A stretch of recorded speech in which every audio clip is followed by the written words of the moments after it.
Hello দর্শক বন্ধুরা, আশা করি আপনারা সকলেই ভালো আছেন। আমি এখন আছি কাইকুড়া গ্রামে।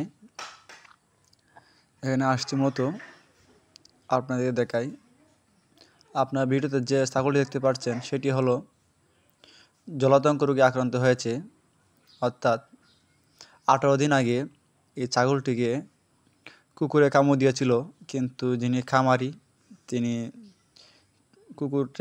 ছাগলটিকে কামড় দেওয়ার পরে জলাতঙ্ক রোগ অথবা রেবিস ভ্যাকসিন দেওয়া হয় নাই, যার কারণে এই অবস্থা।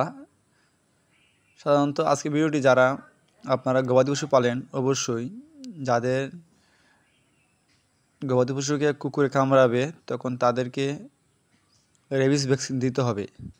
এই ছাগলটিকে কামড় দেওয়ার পরে কামারি যে বাঙালি চিকিৎসা করেছে, যার কারণে এখন ছাগলটি রেবিসে আক্রান্ত হয়েছে।